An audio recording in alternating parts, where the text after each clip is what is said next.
અમે જ્યારે પણ સેમિફાઇનલમાં જ્યારે નારી શક્તિ બધા લોકો ત્યાંથી સેમિફાઇનલમાં સિલેક્ટ થયા એટલે અમે લોકોએ નક્કી કર્યું કે હવે આના માટે કંઈક વધારે એમ્પાવરમેન્ટને ઇમ્પ્રૂવ કરવા માટે અને વધારે એમને બૂસ્ટ કરવા માટે અમે લોકોએ આ બેટનું નિર્માણ કરવાનું અને સ્ટામ્પનું નિર્માણ કરવાનો વિચાર કર્યો.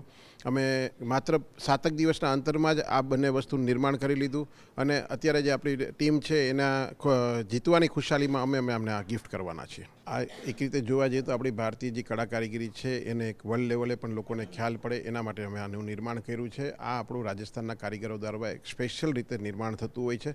અમારા જે કારીગરો છે એ રાજસ્થાનના કારીગરો હતા. આ 3318 ગ્રામમાં અત્યારે આખું ગ્રોસ વજન છે અને અંદર નેટ ચાંદી 340 ગ્રામ અંદર ચાંદી છે અને જે રીતના આપ જોઈ શકો છો આ ટોટલી હેન્ડમેડ ચાંદીથી બનેલી વસ્તુ છે. આમાં કોઈ પણ જગ્યાએ મશીનનો ઉપયોગ કરવામાં આવેલો નથી. એટલે ગર્વની લાગણી એ થાય છે કે આપણે જ્યારે કોઈ પણ વસ્તુ મેક ઇન ઇન્ડિયાની જે વાત કરીએ છીએ આમાં અમે 100% માનનીય પ્રધાનમંત્રી શ્રી નરેન્દ્રભાઈનું સપનું અમે લોકો સાકાર કરતા હોય એવું દેખાઈ રહેલું છે.